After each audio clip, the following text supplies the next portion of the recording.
Since my sister, who I love very dearly, has been born, I have had a PlayStation console in my household. My dad bought it for me when my sister was born, when I was 4 or 5, and I have been with this journey on PlayStation ever since. It wasn't the richest family, lived a very comfortable life, and we have very good games every month or so. You know what I mean? Every week, we will go to Blockbuster and rent a game. And I have tried to transfer my gaming love to my sister, who has utterly rejected my advances towards that. Uh, so it, you know, ooh, don't stop.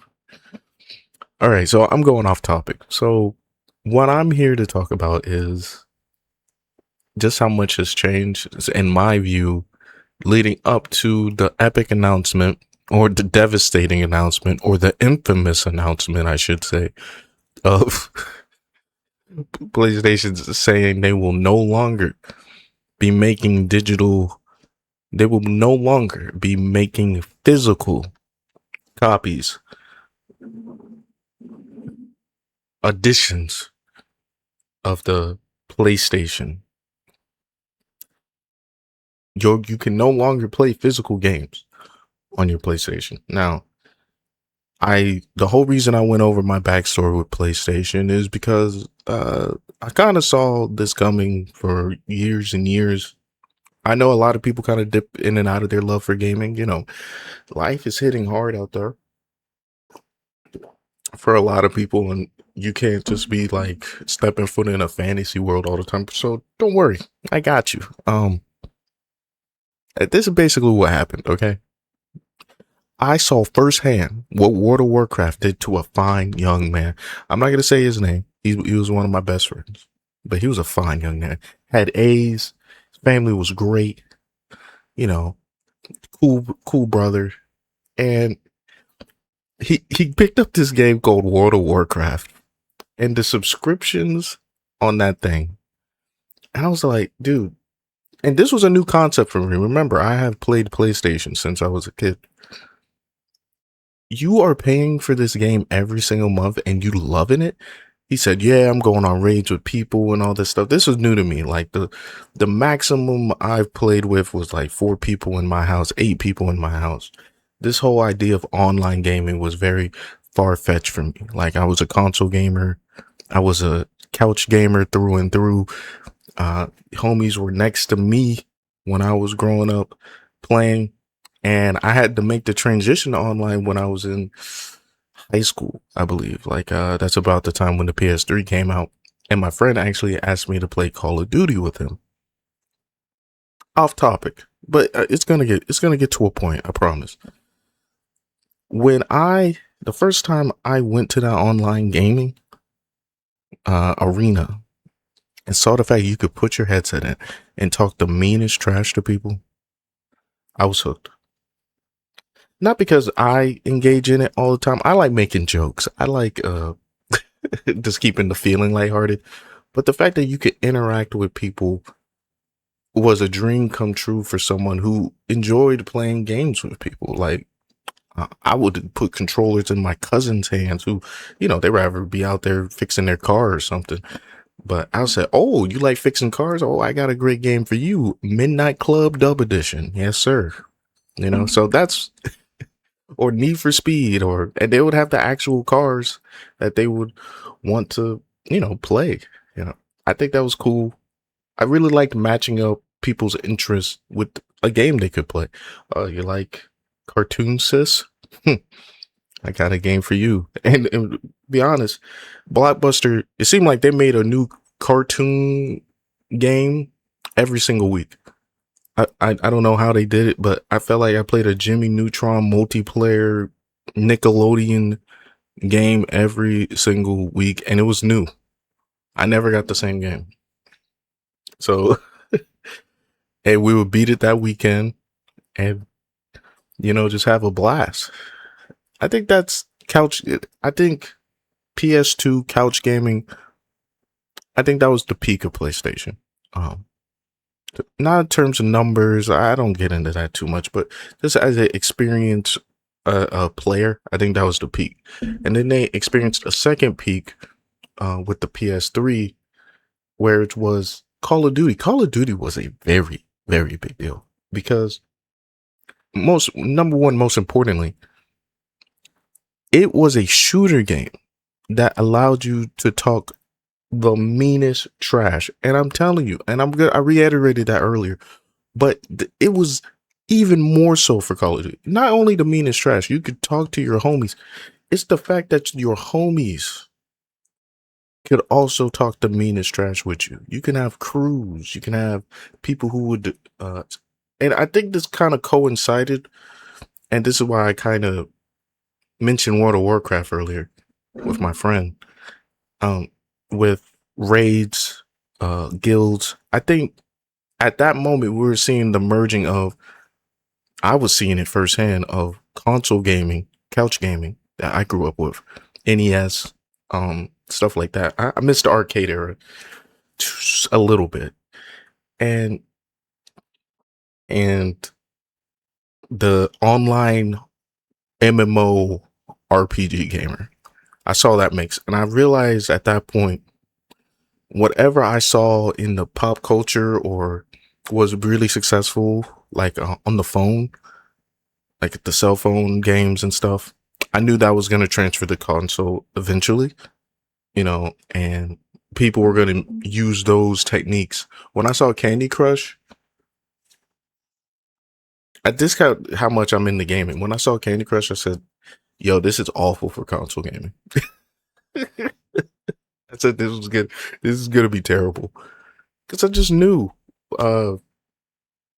Because, like, it's not like you're obsessing over this stuff. I was still living my life. I was enjoying the games I were playing. My time playing Modern Warfare 2 was the best time I had multiplayer gaming up to that point ever. Still might be. Those guys were awesome. But the problem was a lot of people the big problem with that era was all the little stuff we let console get away with, PlayStation in particular get away with. And I think I decided I'm going to make this video more about PlayStation and my experience. I just decided. Yeah. Yeah, I just decided that. So when PlayStation, what was it? What was I? PlayStation, Call of Duty, oh yeah, okay. So when Call of Duty was like really in its swing, I'll be honest, we would do anything to get the map packs. This was the first time I really interacted with this whole DLC thing. Swear to God. Because it's like, oh, so I bought the game and it just understood that everything would be free. Okay. I understood everything would be free to me. I wasn't thinking about, and this is why I dislike about internet stuff sometimes. When I was in it gaming with my friends, I wasn't thinking about, how much money the company was going to make, like that company was going to make, or this or that. That's something you develop like as you get older, if you want to get into the gaming industry, like the behind the scenes of it and stuff. Back then, we did not care what they were doing. $10 for a map pack seemed like a steal, bruh. But even then, we were stealing too because there were 6 people sharing one map pack on the game. We were stealing. I ain't lying. Allegedly. Game sharing on the PlayStation during that time on the PS3 was insane. My whole COD party got those things for the free skis. It was amazing. Good era. Miss it. PlayStation wasn't gonna let that happen too long. I wasn't even mad about it, because I kind of already expected it, already felt it. I kind of already knew that this was gonna happen. So Map packs in Call of Duty. That was DLC. That was big for me. Like in my timeline. I don't know about you guys, but when map packs came to Call of Duty 2, Modern Warfare 2, Modern Warfare, I can't really speak on Modern Warfare. But Modern Warfare 2, when those map packs hit, I knew gaming was slowly gonna get cooked. Slowly but surely. Alright, so I played Black Ops. My next just to keep up, my first flashpoint moment of how we're gonna get to this thing with PlayStation was watching my friend play World of Warcraft and have him see him pay subscriptions and pay for the different versions of the same game. That blew my mind. Then when it happened to me later in life with Call of Duty and Modern Warfare and things of that nature, I was like, oh wow, we're getting close to being absolutely destroyed. And then and then I say my last flashpoint moment was when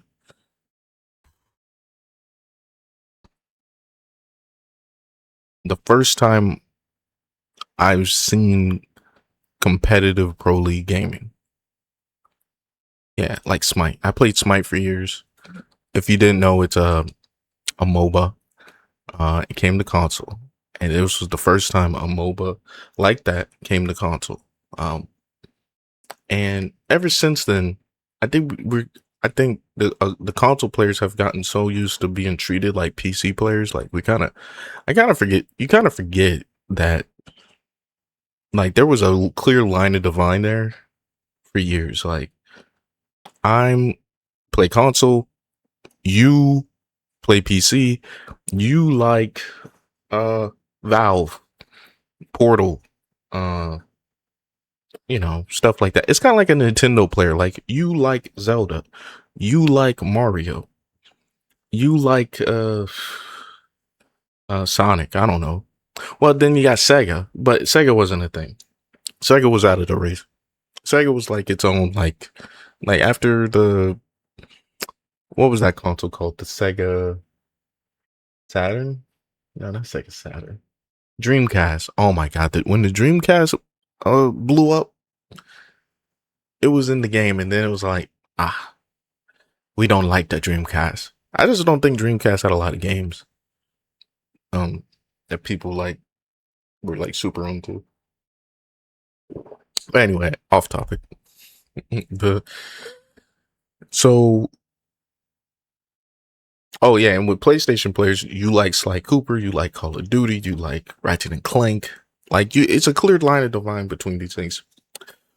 When this started I saw when this started to close in around the time competitive gaming, and this weird. I think something happened to the consciousness of like a competitive gamer where if I'm not a pro gamer, I'm not good. Just in the back of their head. Like it's pretty weird. Like I remember when you were the best player in your neighborhood, that was enough. You've made it. It was a done deal, bro. You should be on the cover of Game Informer because you beat everybody in your neighborhood. I was a neighborhood champion. But listen, when you hop online, something in the back of your head like, damn, I was the neighborhood champion. That ego, it makes you think, man, I'm not as good as I think I was. Or I'm not that good. Or they're cheating. This pops up in the back of they call it old head, whatever. This pops up in the back of your head because you remember how cold you were at the game. Like life happens, whatever. But you be like, man, if it's this game, I think that's why the remakes are like going crazy. Like I know Black Ops just re-released on PlayStation. I think that's the real reason why because people in the back of their head thinks they were like god tier back then, but they weren't really being tested against like a large group of like players. Like as the gaming pool gets larger for these games, people the competition, the The amount of people who want to cheat, first of all, especially, it's a lot easier. I'll be careful with this because it might make people mad. It's a lot easier to cheat on the PC. Okay? Than on a console. Listen, if you got a TV back there, little chair, little console, bro, why are you cheating? You winning. There's no reason to cheat at the game. Invite some people over. If you're so concerned with cheating, invite some people over and play some Mario Kart, bro. Can't cheat right in front of you, which is totally wrong.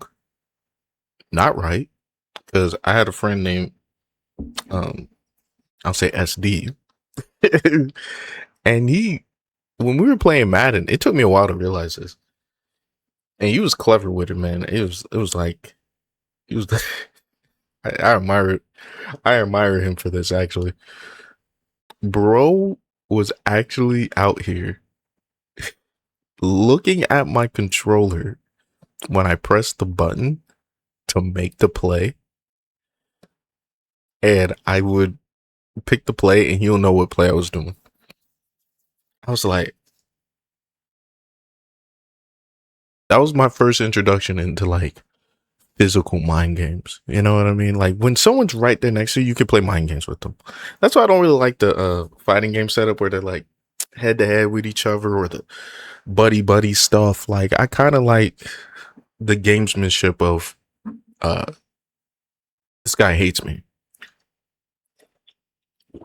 Just for that moment in time. I'm not saying go stalk the dude after the game or something. Like, nah, just while we're playing the game, I'm gonna tear your hair off. You know what I mean? Like I kind of miss that. You know, I think people see that now as a throwback.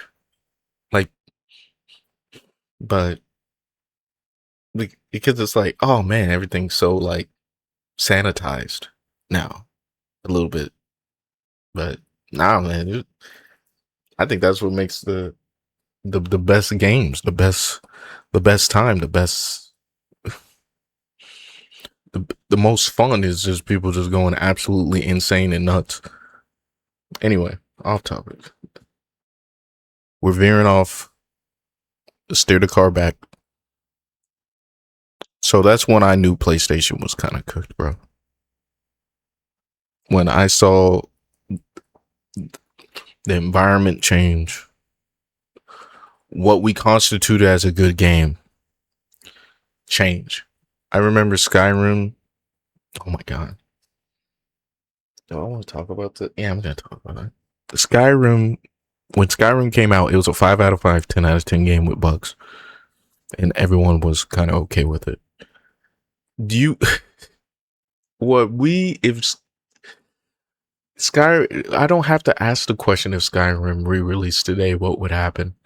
Because Oblivion, like this hypothetical isn't even a hypothetical. When Oblivion dropped, it was a great game. You get what I mean? So if Skyrim re-releases every year. So if Skyrim had that time period and then re-release, it would be a great game. The thing, what we call a great game hasn't changed. It's what people are willing to do to get to that point where people will call it a great game.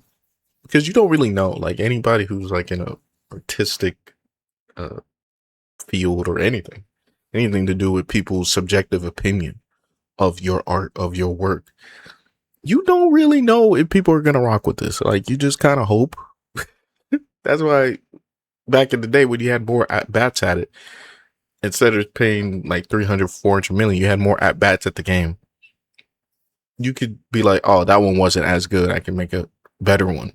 I kind of compare it to Neo, and their series like Neo, Wulong, Neo 2, Neo 3. I think I'm missing one. There was one in between, but that long line Team Ninja games, they make so many of those like back to back to back.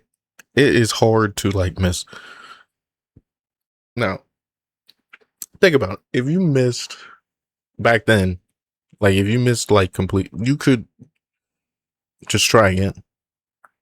Like, because the games were on a quicker cycle, you can make them quicker.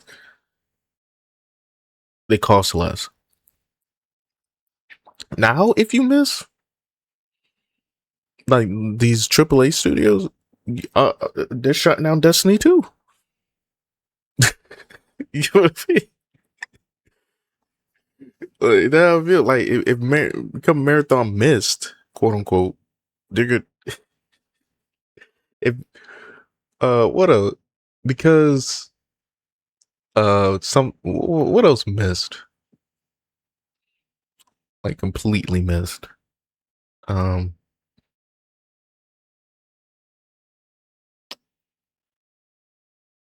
oh yeah, so like because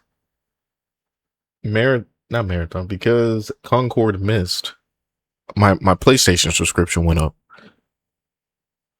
because because man, what was that thing called? High Guard missed. I think we actually lost a very cool, like we lost a gaming studio that was willing to update their game. You know what I mean? And it brings me to updates, the advent of the update. Uh, there's some good and bad sides to it. Like the good sides is we could fix things that are wrong with the game, for example. And then one bad side is like, they can release this unreleased garbage and try to sell you $6-7 for a scan. I'm gonna tell you guys, most players aren't gonna spend $6-7, $8, $10, whatever the skin costs, unless they think they're playing that game long term. So maybe, just maybe, you should think about, you know, making a good game instead of making a game where I think people are going to play it long term. I guess I compare it to a video almost. Like, don't make a video where you think people are gonna view it long term. Just make a good one. That's my 2 cents. Like, make it in your head. Is it good? I just think there's too many cooks in the kitchen, because like when I see a director, I don't think there's like a strong vision coming from that guy. When I see a game switch directors like midway through and they still release the game, and I go, that game might be bad. I say that, but that's true with any medium. When you switch visions, it's hard to like, unless the actors and people involved, or maybe the producer, they had like another very strong vision that they want to go with. Most of the time, that game, when it releases, it's going to be bad because people don't even know what it is. It's like rewrite. It's, when you're writing a story and someone comes in and just starts rewriting your stuff, it doesn't make any sense. Like there's a disconnect. Our games, but PlayStation has officially told us that physical copies are something they just don't want to pursue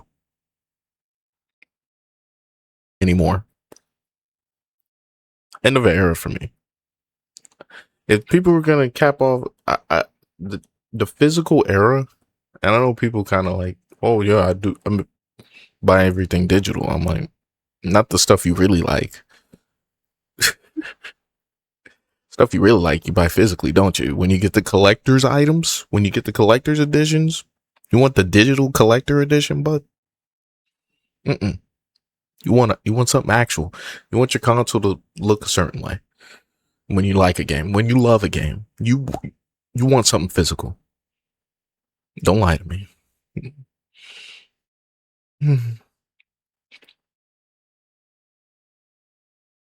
We're all renters. But you know what? It was a good ride. Instead of thinking of it like, still fight against it. I love all the videos. I love looking at that stuff. But I just think they're going to do what they want to do, because when you have the power, you don't really care about the peons. And I just always thought companies view us as money symbols. That's how I do in RPGs when I do a simulator of a money game. I love those. When I raise the price, when I lower the price, I'm not really thinking about the customers. I'm thinking about how much money I'm gonna make. So, well, thanks for viewing my videos, gents. For more videos like this on the Gabe Core channel, please subscribe. Please like my video. It really helps out everything I like in gaming. I do videos on gaming every week, and at least, and maybe more. So, be good. See you in the next one. Deuces.